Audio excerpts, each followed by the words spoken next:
Welcome to Slayerfest 98. I'm your host, Philip Ellis. I'm Mae Schultz. I'm Colin Smith.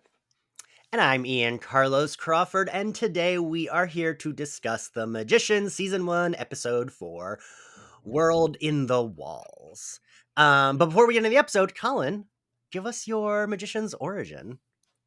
So I first heard about the show before I heard about the books, and heard that it was fantastic, but as many things, it was not streaming in Canada, so I could not actually watch it. But then I found out it was a book, so I went and read all the books, and I think it was season 3 when I could finally actually get it up here. So then I started watching it and was hooked immediately because I loved the books, but it just takes the books and expands and makes everything better. Yeah. And Yeah. I think it was like halfway through season 3 when I finally caught up. God, were we doing it at the same time? Because I feel like that's when I caught up. I thought you would watched it before me, and like, I don't know. No, probably not. Yeah, I had watched like season 1 and then kind of dropped off, and then Kim was like, "No, you have to get back in," and I think it was season 3 that I got back in. And the other question I was going to ask if you had read the books, but yes, Yes. you have. All right, well, I guess we will get into the episode. I think this episode is maybe the episode I remembered most from season 1 because of the Taylor Swift like bit, I feel like. Because in last episode, they mention it. Like, the last episode is when Penny gets mad at Quentin for it being in his head. And I was like, oh, we're already at this episode? And then I was like, nope, that's just like setting it up for the next episode, which I thought was clever. It's really funny revisiting the episode now and sort of watching it like in isolation. Because like in the year 2024, when Taylor Swift, 8 years later, has just gone on to dominate the entire planet. And it's like, yes, like, and I'm saying this as somebody who really loves her music. I was at a Swiftageddon club night last night. That's why I'm a little bit rough today. But like, she is unavoidable. Like, you can't get away from her. So it's really funny that that's the song that Quentin knows will bother Penny enough that it will kind of like end up helping him find him. I just really enjoyed that. Yeah. And I like, it's wild that this is like their first musical moment, because this is a little bit of a spoiler, but not really. They have a musical moment every season. I like episode 4 to come in straight away with we're doing musical numbers. It's well, Alice sang in the last episode, because when I was rewatching to catch up to this for it, I was like, oh, I thought Taylor Swift was their first musical, and I was like, oh no, it's the first like production. Yeah. I just remembered that. But I will say this episode, I think the first episode starts off really strong, and then we get a little bogged down with like a lot of like moving pieces. And this episode, I don't know, I kept thinking of Normal Again from Buffy, of course, but like, a million shows have this exact like trope. Deep Space Nine did it. Isn't that what they're even referencing when they talk about Star Trek? Yep. When he's like, oh yeah, she's talking about Star Trek. But I'm curious, so like this show normally, and this is what the show does well, is like turns a trope and either makes it feel fresh or makes it like turns it on its head. And the fact that he immediately knows he's dreaming, or that like this isn't real, I appreciated that being different. But then for me, it felt like, okay, but we're spending so much time here and he knows this isn't real. Like, he's not believing it. So it felt a little tedious to me. I don't know. What did y'all think? Yeah, I think I appreciate how long we spend in there before we actually pull back into the real world. But at the same time, like, obviously we know it's fake. He clocks that it's fake very quickly. And even when everyone around him is trying to convince him it's not, like when Julia first shows up to visit and has that like sinister twist, and then he still goes back to being like, oh, well, maybe this is real. Like, yeah, I don't know. Philip? I think it was a bold move to do this sort of storyline so early in the show, because I feel like in the Deep Space Nine episode that Mae just mentioned, and then in obviously Buffy, I think they were both like much later seasons where it's like, oh, what if these years of adventures have all been in someone's head? And to do it kind of straight away, it's like, oh well, it doesn't really have as much impact because like we know it's not real and you haven't really earned that yet. Yeah. I think the only thing that makes it feel like it does make sense is from the very first scene of the show, it's so much wrapped up in Quentin's mental health. And I think it's again what makes it a bit more interesting is it's not a villain doing this to him, it's his friend, and the fact that Julia knows what his mental health struggles have been makes it that much more of a betrayal. Yeah. So we talked about this in the last episode. Quentin and Julia have their like encounter, right? When she's with the hedge witches. And they have like a fight at the end when he's leaving, and I think both of them are kind of being assholes. Quentin ends on the bigger asshole moment, but she also like because she's mad at him because he didn't talk to the dean, and it's like, dude, he's a freshman. What could he what weight could he possibly hold at this school? But then when he's like, well, you know, I liked you, and it's like, okay, but what the fuck was she supposed to do with that? Like, she still Well, cared also, about you. yeah, and that's his own bullshit. That's the whole like, oh, you friend zone me attitude. And I hate that shit. It's like, you should be happy to be in someone's life if you have affection for them, no matter what form it comes in. If you are in love with them and they are not in love with you, if they don't reciprocate that, then it's your job to figure that shit out. And Quentin blaming it on Julia in that moment, I think, is just this huge stab right into her heart. It's like, Yeah. she still loves you. She still Yes. cares about you. Just because she isn't in love with you in a romantic or sexual way does not mean your relationship is not worthwhile. Yeah, I think that's the difference, right? Because we see their relationship and it didn't feel like she was leading him on. It felt like she had affection for him as like a brother. And so that's because if it was like, oh, we saw her leading him on and doing things just to get his attention, then it's like, okay, yeah, she was like being shitty, but she wasn't. She genuinely cared about him. But also, like, that's the thing I like about this show and why, you know, we all love Buffy too, is because we can be like, oh, this character is being a dick, but this one's also being a dick. And like, no one is 100% right or wrong. And I kind of love that. But this episode, I remember my first watch. This episode, I was like, I hate Julia. Like, it made me hate her because of the mental health stuff. And it's Yeah. oh, sorry, go on. Oh, no, please. It's like we've not ever really seen Quentin and Julia being friends apart from very briefly in the first episode, and then they're immediately separated, you know, for plot reasons or whatever. But you do sort of think like, oh, is this a case of like a bit like a Buffy and Faith story? Like here are two people who have the same magical potential, and we watch them go on very different paths. And that, you know, without getting into too much of a spoiler territory, that's not really what happens, but it does feel like they're setting up a massive villain arc for Julia. Yes. You know, that Marina is sort of seducing her and leading her to the dark side. And obviously at the end of the episode, that takes a turn as well. But yeah, it's like, wow, she did a really fucked up thing. And then they're going to have to do a lot of really good writing to make you care about her again. Because yeah, it's like she utterly betrayed him in like the worst way. Yeah, Yeah, and I like mean, she basically 5150'd him just God, in his head. Yeah. I mean, like, and I don't know, like if someone 5150'd me, if I really, really needed it, yeah, I'd be pissed off at them, but I would get over it. But if they did it when I was actually like in an okay place, I would be so fucking angry. And like honestly, I've been impatient a few times in my life, and this episode was just like, God, I really hope I never have to be impatient again, because it sucks. And right, it does feel kind of unforgivable. Like, I don't know that I would be able to get past it. Spoiler, we do, because she stays on the show, but like, I do think, like you said, Philip, it does take some good writing and some good acting to like get us to be like, okay, we can move on.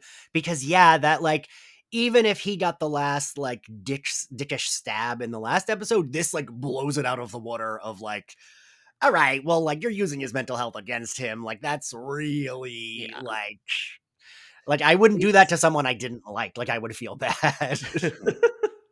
It's sort And of especially because her. sorry, go on. You go.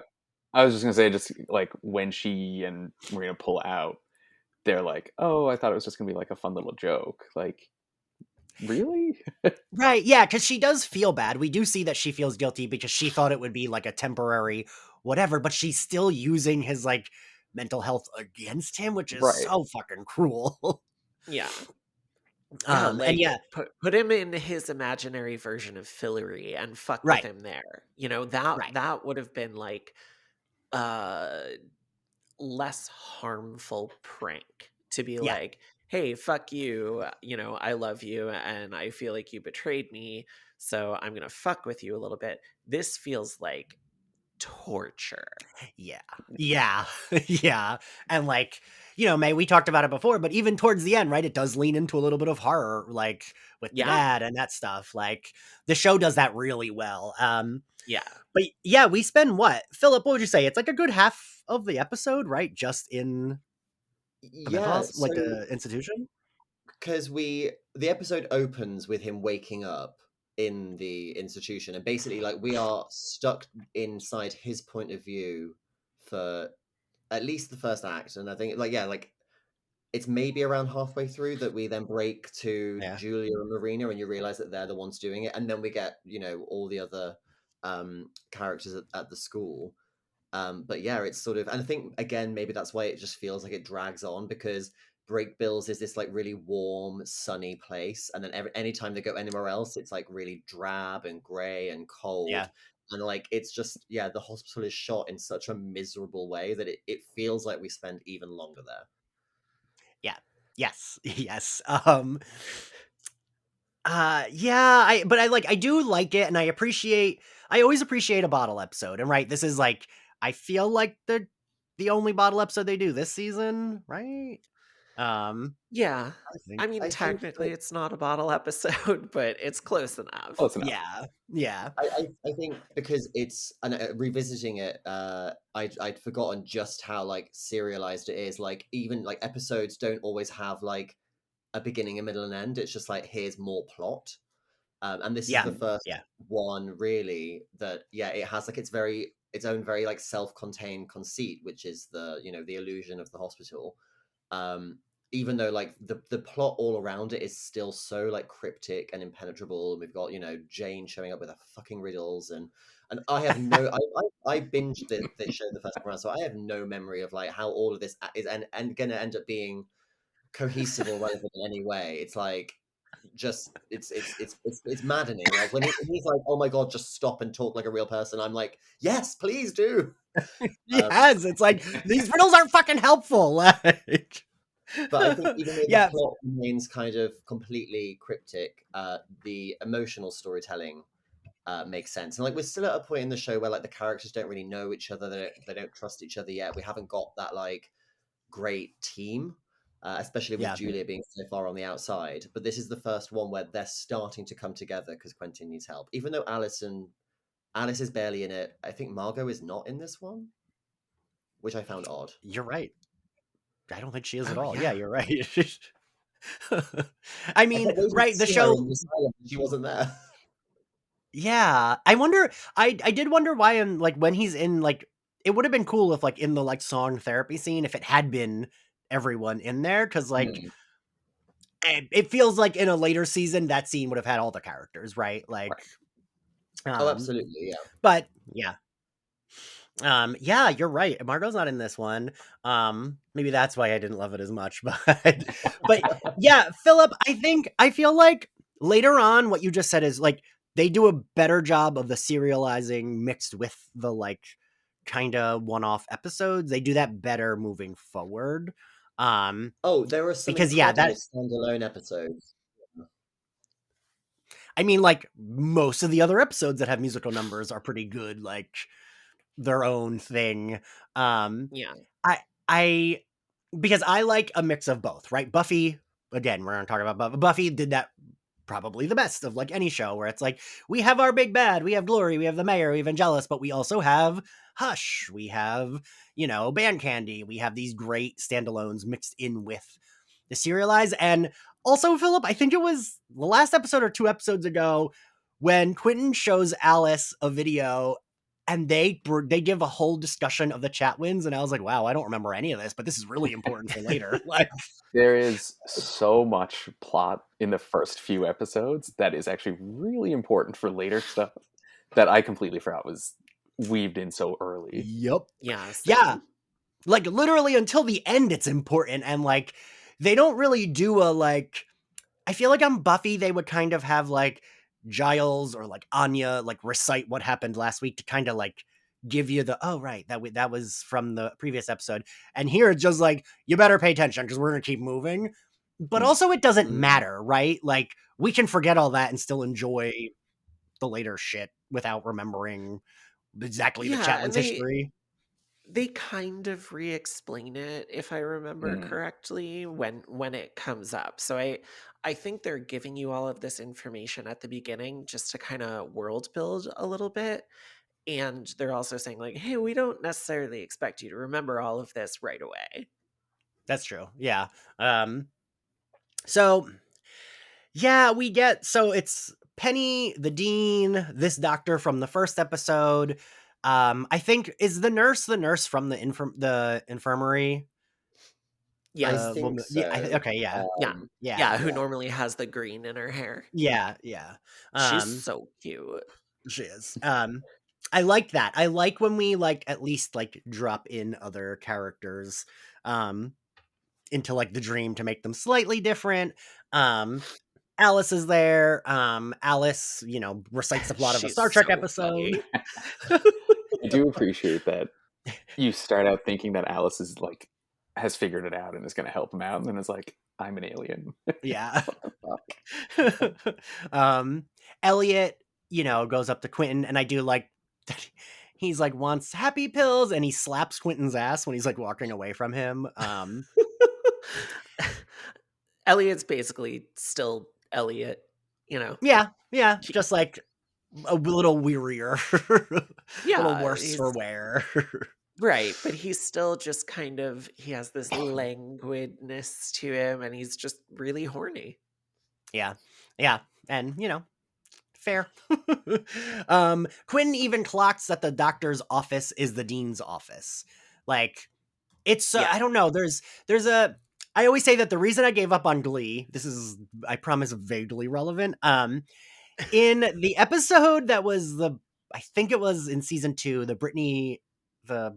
it Brittany or Madonna? I think it's the Brittany episode when they all go to like the dentist, and one of them even says, that doesn't make sense. Why are we all having the same dream? And they go, oh, well, and then they keep going. And like, I'm like, but you're drawing attention to the fact, and then we're still doing it. And so that's not I don't know how you do meta humor. Yeah, like, so that's what this reminded me of a little bit. I mean, I still liked it way more than I would like Glee, but it was like, all right, like we're drawing attention to how on the nose this is, but then it's still on the nose. I think it sort of makes sense in like it has its own internal logic. Like when you have a dream and like you'll dream that you're in one part of your house and then you go into another room and it's a house that you lived in 10 years ago and everything's sort of like jumbled up. Yeah. And yeah, it's sort of like it adds to like the weird off-kilterness of this made-up hospital, that it's like it's familiar but strange. And yeah, we get Penny with this god-awful accent, which I love that we draw. I love that it's like I love that it's done so we can get the real Penny being like, what the fuck is that accent, you racist motherfucker? I did not remember that he says you racist motherfucker, but I feel like I know Penny's character so well that when I was watching it, I said it at the exact same time as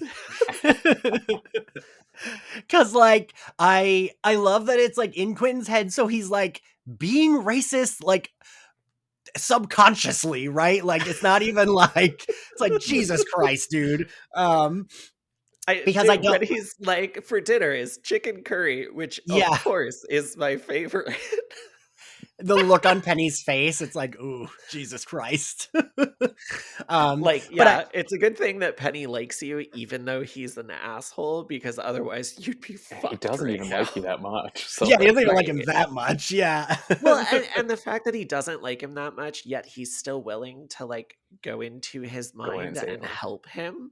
I think that's kind of the core of Penny's character is like, Yeah. yeah, he's genuinely an asshole and he genuinely cares about people. Both can be true. Exactly. We're always Uh, talking about holding those dialectics. you know? So, and then what is it? We see like the moths start appearing, but then we see like from the like doctor's point of view, and it kind of looks like the kid from the Babadook when he's like freaking out. That's what it reminded me of. Why can't you just be normal? Yeah, exactly. Exactly. Julia comes to visit him. She says she's at Yale. He tries to show her a spell he did. And she's like, oh, I don't see anything. I wanted to see the fireworks. And then he catches that he did not say. I would never be that sure of myself. I'd be like, maybe I said it. I don't know. Like, I barely remember what I said. Shows and movies do that, though. Like, I Yeah. didn't say that. Now I've got you. Because, like, I'm so easily gullible. Like, you could be like, yeah, you did, Ian. And I'd be like, oh, I forgot. Weird. All right. Well, like, Well, nothing strange here. Well, yeah, I'd be shit. like, okay. I am like, it's because I don't have the confidence to be like, no, I'm correct. But we do get the like, and we also get that glimpse of like the sinister look on her face, and she's like, ugh, like, I don't know. I get really mad at her for this, but we do move from it. We do move from it. Yeah. I do get confused by the sinister look, and like, I can understand like laughing a little at the situation because she thinks at this point it's just a like harmless Right. prank. But like the look she gives him is so sinister. Like, Yeah, right. Like, is it a harmless prank? it seems like think she's that's relishing in her- it too much. Yeah, I think that's her like kind of hinting to him like, yeah, I'm doing this to you because you're a dick and you were a dick to me and you're supposed to be my best friend. And like I get that with her thought that it's just a harmless prank, but like you're in there, you are seeing him right now. You can see what this is doing to him. At this Yeah. point, you should understand the actual gravity of your actions in this situation. No, I agree with you. I agree with you because like the fact that then we go to her and she's like, well, he'll be okay, right? And it's like, but you just were there. You saw how much this is fucking him up. Right. It reminds me of like on Twitter when someone does something that you're like, oh, that is annoying, but then the reactions are so much worse that I end up being like, all right, who cares? Like you all are going overboard. Now you're telling this person to kill themselves because they like didn't like a movie we all liked. Like, come on, who cares? Like, that's what it reminded me of. It's one Phil, of those where are things we? where I mean, I haven't read the books, but I think that they were aged up a little bit for the TV show. Is that correct? Because they, May, you would know better than me. if No, you I were haven't into a read the teenager, books. I think that would make more sense. As like you're spiteful and you're young and you don't realize quite how much harm you're doing. But these people are fully in their 20s. Yeah. Yeah, they're Right, in their yeah. mid-20s because they're grad school age. And like, Yeah, Jesus Christ. I don't know that they were aged up because I'm pretty sure that they're trying to get into. I don't know if it was Yale in the books, but I think it was another college. Was like, I don't. Was know it that grad they're- school? I want to say yes. Now it's been years since I read them. So Yeah, same. Yeah. Mm. But yeah, so like then we, Penny. I do like that Q says to Penny, like one thing that's always real. You're always a raging dick. Yeah. Then Jane Chatwin appears and gives like kind of. I also Yeah. like Spoiler. What? Spoiler. Oh. What? No, oh, God damn it. Sorry. Ashley's going to have to edit that out. I Spoiler thought you of were a giving a spoiler. spoiler, but I then realized that no, it's actually young Jane that appears. Yeah, it Okay, is. Yeah, sorry, right. Ashley. Yeah. Okay. Say that again. rewind. Then Jane Chatwin appears and gives her like. As well. Sorry, go on. Jane Chatwood appears. We get a not really helpful riddle. She kind of says the answers are there in the books, but he is too tired That to his look at them. roommate tore up. And yep, he wakes up and his roommate is tearing them up, which I do feel like I'm like, oh, he can't get a break. And it's like so frustrating because he knows it's not real. And I do, again, I relate to Quentin so much because then when he's like talking, he's like, the answer was in the books. And he's like, Jesus, every time I talk, I sound batshit. And I was like, I get you, Quentin. I just do. Was that your Leonardo DiCaprio pointing at the TV meme? It really was. I was like, oh, that's me. Every time Quentin's like, oh, I'm so depressed. I'm such a nerd. I'm like, oh, I relate, sweetheart. I get you. And that's why every time on Twitter, when people are like, oh, Quentin's annoying, I'm like, I mean, I guess I'm annoying. I don't know. I'm like, well. So he goes to music therapy. And I feel like it was almost a joke the way they're like, let's start with the Beatles. And Alice is like, Helter Skelter, because isn't it like the Beatles notoriously like cost so much money to put in anything? That's why they're in nothing, right? Yeah. Uh-huh. Because to reference something that maybe only me and Colin will, that's like that American Dad episode where they're like in a spin-off and he's like, I know, we'll sing the Beatles. And then they get like taken off because canceled. Yeah. They can't afford the Beatles. Which, and so if this was made today, I can't even imagine how much Taylor Swift would cost. I know exactly how much they paid for this. I talk about this all the time because when I did my rewatch, I kept thinking about that. I was like, how much did they pay? They paid $50,000 for this, like, 10-second clip that is not even sung by her. And wow, they had to pay $50,000 for an interpolation of the song. Because usually that makes it cheaper, right? Correct. So, and like now in 2024, I'm sure that would have been even still like tripled or quadrupled, right? Like, but I watched a Comic-Con panel on this where they talked about specifically Taylor Swift, and they said when they did it and they had to contact the music, like when the music department, whatever it was, wrote the check, they like called them and were like, you can't do this again. This is too expensive. And he was just like, okay, we're gonna do a musical every season. Yeah. But if you notice, I feel like no song, I don't think anything they ever sang is as probably cost them as much as Taylor Swift, right? I mean, isn't it? Maybe. Is it in the previous episode that they sing "Don't You Forget About Me"? Yeah. Yeah. And like that's in everything. Right. Yeah. And like, but right, I feel like Taylor Swift, especially now, would just be like unaffordable. Like I can't imagine. Oh, yeah. 100%. For the first season of a show on Sci-Fi, for sure. Of all her songs as well. And I gotta say though, I like Quentin's like whiny pop punk cover of "Shake It Off." I'm like, I can listen to this. Yeah, it starts out a little rough. I really appreciate he was not depicted as like a good singer to begin with. A bit like how Alice in the previous episode, she's like very like voice keeps almost cracking, but then he gets really into it and he turns into such a swishy little theater kid. Oh, yeah. Absolutely. He's so adorable. When he like steps over the chair and then blocks the door for Penny and does his little hair flick. Like it's perfect. Quentin does a hair flick a lot, and I'm always like, when he does it, I think it's like I'm just like immediately like, It's dreamy. It is a good hair flick. I also don't notice if you all notice Elliot picks up and motorboats Alice when they're dancing around in the circle, which I love. And in the panel I watched from Comic-Con, they talked about how they like Hale and Olivia Dudley were talking like they just like did whatever they wanted in that scene. They were kind of like allowed to like go like balls to the wall, so they just did. And I was like, oh, he must be like referencing. I feel like they were probably like, wait, you motorboat me because that'll be funnier in the background. And I mean, it works, right? It does. Like you said, Mae, that still holds true to Elliot. Like, oh, yeah. He's just a horn dog.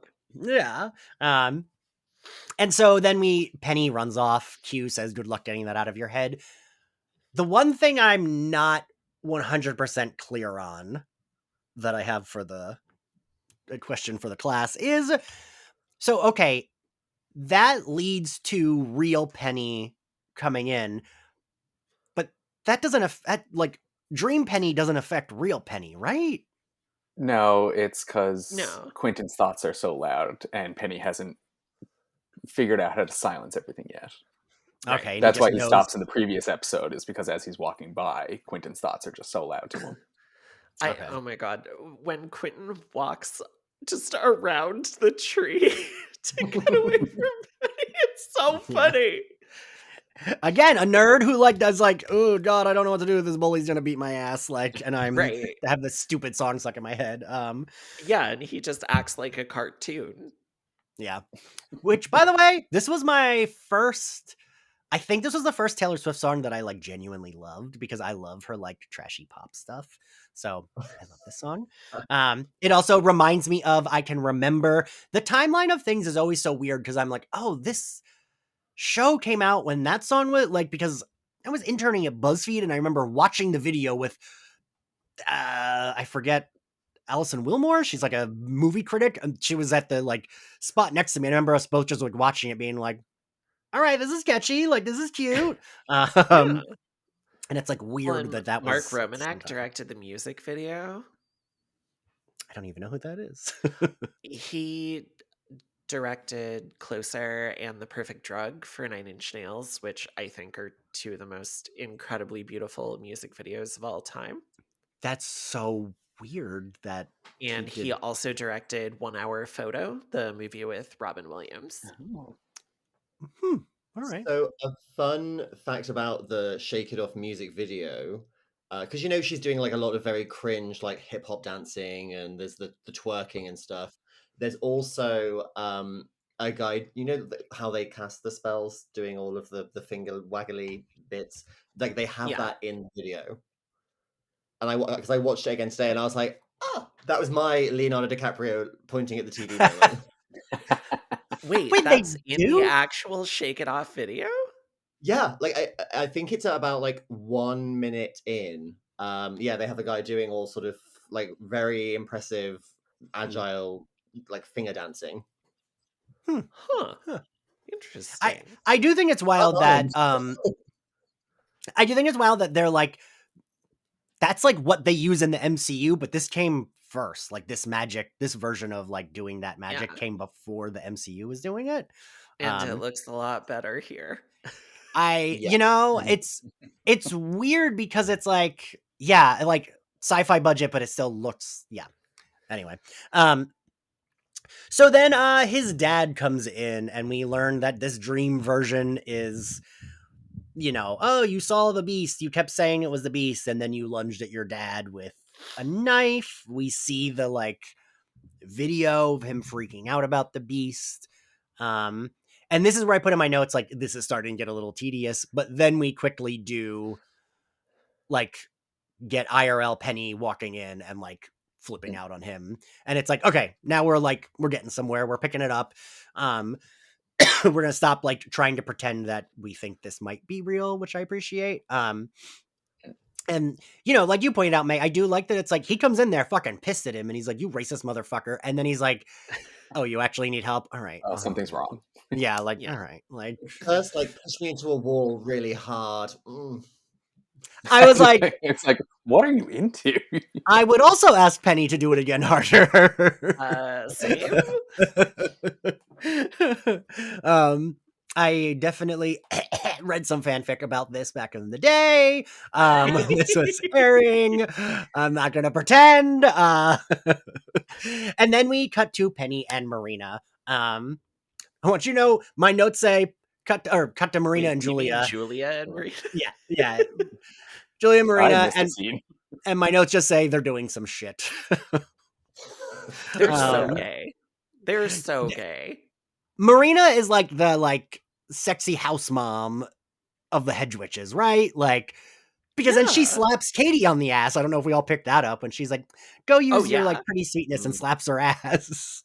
Yeah, I wrote down so much ass slapping in this episode. Yeah. Not derogatory. And yes, yeah. And also, like, the Katie in later seasons would have, like, decked Marina for that, right? Like, Oh, yeah. she wouldn't have been 100%. like, yes, ma'am. She would have been like, fuck you doing? Like, who you touching like that? So it's funny that we know, like, you know, where they go. Marina kind of says, like, that Julia and her cooked up a Whopper. She doesn't see him getting out of it. He's not gonna die. He's just gonna, like, stay there. Julia gets pissed. She just Forever. wanted to, like, hurt him. And then Marina sends Katie to, like, do her whatever. Which I don't remember. No, I guess that's never mind. I was gonna say something that's probably spoilery. Quentin steals the key from the nurse. He tapes back his pages. He reads about is it the Madness Maker? Is that what the, like, That person? sounds Yeah. right. The Madness Maker is who fucks up the Game Master. Yeah. Is that what they call him? The Game Master? Something God, like that. He's the I guy don't with, know, like, the grill. we turn into the Queen's Gambit and they're playing on the ceiling. So, because Colin, we just talked about this. He reminded me of Neil Patrick Harris in the newest Doctor Who, Yeah. the toy maker. That's what Very it kind of bad. reminded me of, right? I haven't watched it yet. The villain he plays is kind of like this, just, you know, he has speaking Yeah. lines. So then I was wondering, because a lot of the stuff in the show is a reference to a reference, I'm like, well, the toy maker was an original Doctor Who character that they brought back for this. So I wonder if, like, that was on purpose. I will say this show, so with Buffy, you can Google anything about Buffy and find like a zillion trivia about every single episode. But with the Magicians, it is not as easy to do. Like, the Magicians wiki has like no trivia on it, and it's like, I wish it did, because I like love knowing all that shit. Ooh, maybe But- I'll start fixing that. Yeah. We go back to Physical Kid's cottage. Penny and Elliot are discussing Quentin. Enter Katie. She says she knows where Quentin is. They find him in a closet, which who among us has not gotten trashed and woken up in a closet, right? I mean, I've never woken up in a closet, but I have woken up under a pool table in someone's basement. see, it's kind of the same thing. I remember at a New Year's Eve party, a guy and I went into another room to, like, hook up, and we realized we were in just like a bigger closet that was in the house. And we were like, oh. We hooked up on There's top no of everyone's metaphor jacket. here. I know, right? You know, whatever. We do kind of like jump to immediately, like, we have to tell the dean, when it's like, I don't know, he could just be drunk and like whatever. But we need to move the plot along, right? So the dean is there. He says no one can break the spell. They need to lower the wards. All this is happening while Marina and Julia are kind of like waiting outside to walk into Breakbills. Marina knew all of this. I do like her. Welcome back to Breakbills. Let's go steal their shit. Even though Marina's an asshole, she's like an enjoyable to watch, right? Like, yeah. She's one of my favorite recurring characters, because she, like, every time she shows up, it's like, oh, she is going to just like ruin everyone's day, and she's going to look fabulous doing it. Yes. She has no patience for any of them. She it's like, yeah, she's a really enjoyable villain to watch. And She's the kind of asshole you just want to stare at. Yeah. She's got like a Catwoman vibe almost, right? Because she's not like fully like evil. She's just kind of like, I don't give a shit about you. Like, I'm doing me. Right. So we also learned that she was kicked out of Breakbills. She says like a few months before graduation. Do we know? Because she says like, oh, they wipe your memory. Do we know why she remembers then? If she's there, does that get explained? Or is that explained later? I don't remember, but I think it's kind of similar to Julia remembering that, you know, she probably did something to help her remember, and she's also obviously a very powerful witch. Yeah. So I just feel like the fact that they have to like take so many years, it's maybe not as clean as just wiping the exam. Like one day. Yeah, that's true. Right. So we get what is it? The dean kind of explains what they need to do. They put that weird gold scorpion on his face. Penny is running around the Breakbills / institution looking for Quentin. And they have brought him to a lobotomy table. Fun. The thing I was thinking about though, I was like, yeah, but if they did it, it's fine, right? Because he would just, right? Like, if you die in a dream, you die in real life, Ian. Yeah. That was how I interpreted it. okay. Wait, do any of you watch Big Mouth? I feel like I'm one of the only people that still watches it. Remember there's that bit where like he says like, if you die in a dream, you die in real. Or I think it's Maya Rudolph's hormone monster says to Jessie, she's like, if you die in a dream, you die in real life, and she's like, who told you that? That's not real. And I've definitely had dreams where I die.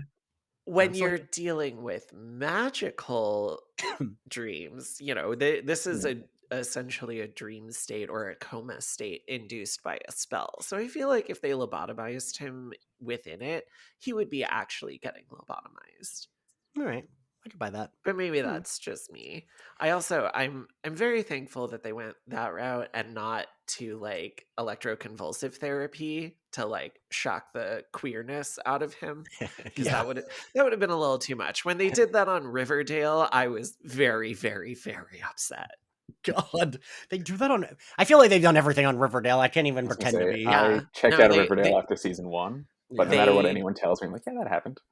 Yeah, there's a character who gets involuntarily committed to like a religious organization run facility, and they use ECT to try to shock the lesbian out of her, and I cried that entire fucking episode. Is it Cheryl Blossom? Isn't she the lesbian character? Yeah. Ugh. Yeah, and she's my favorite. Another lovable asshole. And then she becomes like Scarlet Witch on that, doesn't she? Isn't she more Phoenix than Scarlet Witch? Yeah, she's more Phoenix. She still gets powers though, right? Like I feel like I remember seeing her. Powers, Ian. I don't remember that happening on Riverdale, but maybe I stopped before that happened. I've seen the clip on Twitter where she's like shooting energy out of her hands and she's like saving Riverdale. She like stops a meteorite from hitting Riverdale. Holy fuck. Okay, I need to pick that show back up. God. One of the like the hardest I've ever laughed was Beck Shaw wrote a piece for, I think it might have been Junkie, that was like all of the things that you don't need. So you don't need to watch Riverdale, everything you need to know to catch up for the finale. And it was like, just like bullet points of like the most ridiculous shit you've ever read that really happened on the show. So Penny comes into the room, and this is when we get like, I even like that it's so quick, but we get the angle from the bloodied dad, like holding the like scalpel. We get like the point of view. Yeah. Which I feel like that probably, they probably shot like a lot of that to get that. Cause like you have to set that up and like, that's like a specific, not just like, oh, we'll walk over there and get that angle. So I feel like there probably was more of that and they like cut it down, but that's it reminded me of, have any of you ever seen Event Horizon? Yes, I love that movie. It reminded me of Sam Neill at the end of Event Horizon when he's just like all bloody and is like all like demonic and whatever. But Penny comes in, he gets him to stop. The thing comes out of his mouth, and everything goes black. And so this is when Marina goes in to like find her memories. Yeah. And Katie confronts Julia. Yeah. And then we see that he's in a weird light prison, which is a weird visual that I did specifically remember, but in my brain this happens way later in the show. Like I thought there's a specific thing that I thought it was for, but that is not correct. Yeah, it reminded me of two things. One of them was like the gaming grid in Tron, and the other one was the Krusty Krab training video on SpongeBob, where that spotlight is on the like hoopla fish before they throw a brick at him. Two very different references. I appreciate it. That's just incredible. How my brain works. And then Jane Chatwin appears again. He asks for no more riddles. She tells him he's making the web he's in. And up appears the game master. What the fuck do we Madness say? Maker. Madness Maker, right? He does look creepy. Again, this is like, I do think that when they try to make a character creepy on the show, they do a good job. Oh yeah. Because he's got like the weird grill and the weird eyes, and like he's just like staring intently. And then what? Like, then Julia goes to Physical Kids, and Dean tells her like if she had gotten there an hour earlier, he could have actually reversed it. Yeah. Yeah. Again, I just I'm like, well, she. Go ahead, Philip. Yes. Yes. So, yeah, I think basically we are told that Quentin has to kind of free himself, and I did wonder, like, actually, did Julia know the specific kind of nightmare she'd be trapping him in, or was it a case of like, oh, you trap this person in a dream world, and basically like they create their own punishment? So is it Quentin's own fears about his mental health that kind of created the hospital? You know, with Jane saying, you know, you are the spider and the fly, riddle, riddle, riddle.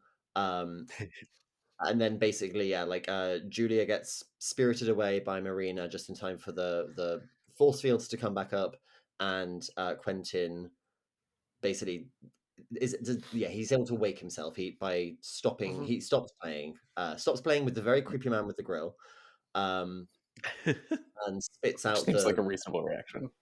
yes, like, yeah, I do not wish to play chess with this man because he looks evil as fuck.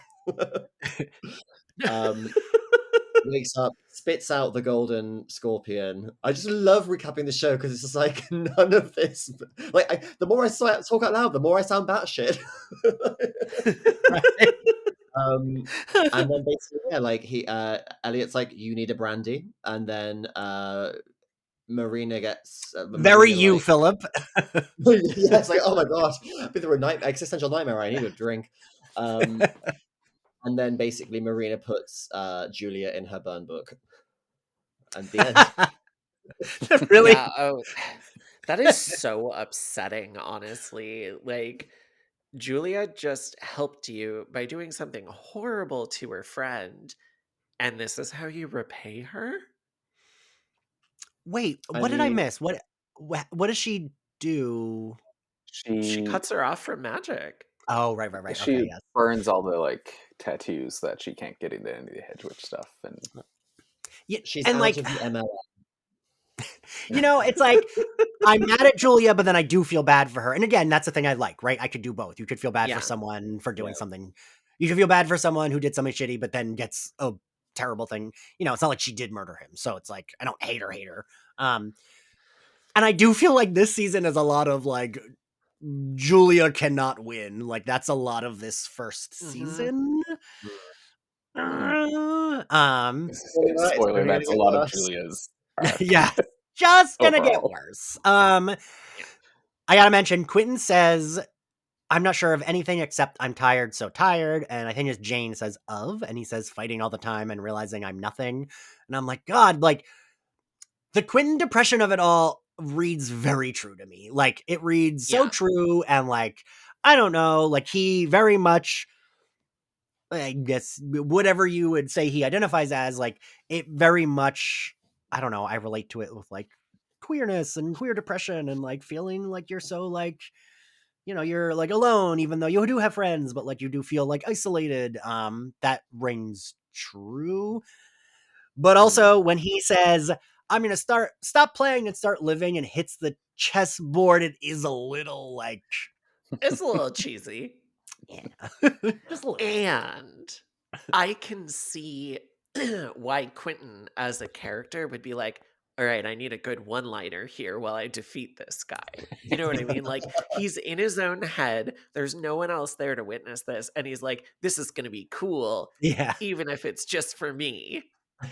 That is very, like, yeah. He's such a little nerd. Yeah. Yes. Yup. So, God, my notes at the end here, I spelled things so incorrectly that I can't read. Well, Dean, after this, Quentin and the dean have a conversation, and God, Quentin's line, "I don't need to be taught what magic is or isn't. I need to be taught magic so I can decide what it is or isn't to me." And I love that line. yeah, I wrote that. That is what I think I wrote down.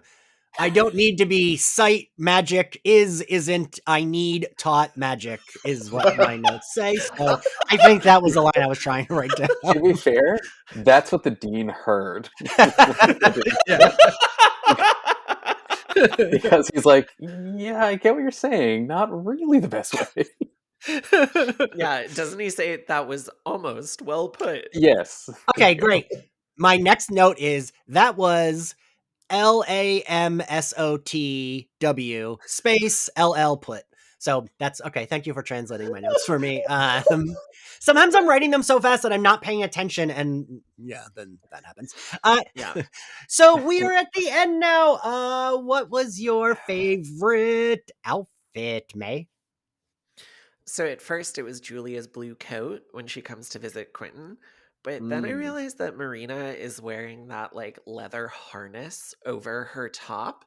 And as someone who wears a lot of leather harnesses over my garments, I was like, I gotta give it to Marina. She looks like the perfect dom for me. Philip? So I really enjoyed Julia's wardrobe in the early seasons because Stella Maeve is just like she's a clothes horse. She looks like a runway model. She could wear anything. And she Yeah. wears a lot of like high-waisted leather pants and crop tops. It's very 2016 millennial fashion. It's just really And it looks sleek, so and good on her, right? it looks so good on her, and it's like, oh, she's in her bad girl era with Marina, and like they're teaming up to, like rob shit from this school, so they're like putting on their little cute little black leather stealing outfits. So yeah, it's like the crop top, the leather coat, and like the black pants. Very very Yeah. chic, very sleek. Colin? I am giving it to Julia's blue coat when she first visits the hospital. Because So everything's so drab cute. around her, and it's just really striking. I mean, right, they're all hot on the show. That's the thing. They're all so hot that they kind of look good in everything. But Philip, you'll not be surprised. I picked the same. I love Julia's like all black. You're right. That crop top and the like high waisted. I think they are leather pants, right? Maybe Yeah, not. I don't think know. so. But like, it looks so good on her. Like, even though it's very of the time, and it is like, if I saw someone looking like her wearing that, I'd be like, man, they look good. Like, even though it's like a Yeah. dated, love and all black. Favorite scene, Colin? I'm going to go with the Taylor Swift song. Yeah. May? I really love that scene at the end between Quentin and the dean. Okay. I think that's the dean really seeing who Quentin is and seeing his determination despite getting repeatedly knocked down. And I really appreciate that. And I always love when the dean is a little cheeky. I'm Yeah. I'm already very attracted to him, but when he has that kind of like sly smile and he's being like a little bit of a jerk, but in a harmless way, I Yes. just love him even more. I really like the dean. I think they do like great things with making him so not what that character would normally be in a series like this. Right. Philip? I think the Taylor Swift scene, because it's just like we're in this horrible, grim setting, and it's like, oh, here's a bit of fun, and it's watching Quentin go from being like really awkward and bad at singing to then like he's like, oh, I'm actually like the main character here. I'm kind of a big deal, so I'm gonna put on some razzle dazzle, and by the end, and it's when like he's like, oh. Penny, good luck getting that out of your head, and then he like goes back into the room to finish the big number. it's very funny. Yes, same, because I just fucking love that scene. And that is, for me, aside from the very end of the season finale, that is the thing that sticks out most to me in this season, like, of scenes. What grade do we give this episode, May?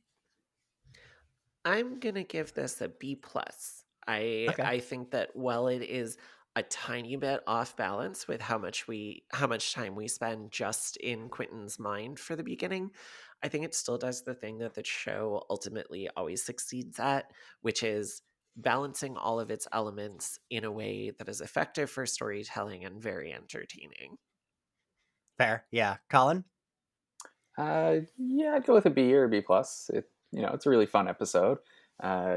Pacing, like you said, isn't the best, but it is a lot of fun with all the characters, and it does what it sets out to do. So, All right. Philip? Yeah, I'm gonna go B minus, just because I know how good it's going to get, and we're not there yet. I think the writing for some of the characters is still shaky. Like Katie, I think, and Margot especially. Not that Margot was in this, but those characters get figured out later on. So yeah, it's like all the ingredients are there. It just isn't done like cooking yet. Yeah, I give it a B minus as well. I think I both appreciate that it's less plot info dumpy than the previous two, but it didn't quite fully land for me. And like you said, Philip, it just gets so much better. So yeah, B minus for me. Thank you all for doing this. I'm really enjoying covering the show. Thank you all for listening. If you liked Slayerfest 98, you can find us on all podcasting platforms like Spotify, Apple Podcasts, and YouTube. Feel free to subscribe to us and give us a good rating if you like us. You can find us on all social media platforms at SlayerFestX98. And you can support us by subscribing to our Patreon, where you can get access to our Buffy Season 3 25th anniversary recordings, our Harley Quinn coverage, our Batman the Animated Series coverage, our Firefly coverage, and a bunch of other shit. And if you want to follow me, I'm at Ian Carlos on all social media platforms. Philip, where can everyone find you and your books? You can find me on Instagram at Philip Ellis. That's Philip with one L, Ellis with two. And my novel, Love and Other Scams, is out now wherever you buy books. And my second novel, We Could Be Heroes, is available to pre-order. And Colin, where can everyone find you? I am on most social medias as csmith03. Mostly still in the bad place, but I just can't escape it. Yeah. I'm probably never going to give it up, even though I wish I could. Mae, where can everyone find you and your things? You can find me at Everson Poe on Twitter, Instagram, and Letterboxd if you want to keep track of the movies that I'm watching. That's EversonPoe. You can find my music by searching for Everson Poe, 2 words, on streaming platforms as well as Bandcamp. And you can find me over on the Lady Killers podcast, which February was our bad romance month. I don't remember if we have a theme for March, but we've had some good episodes out recently. I'm looking forward to covering more movies. And also, everyone go see Lisa Frankenstein. It's so fun. I do really want to see that. All right, everybody. Well, thank you for joining us and thank you for listening. We will see you next time. Bye. Thank you. Bye. Bye.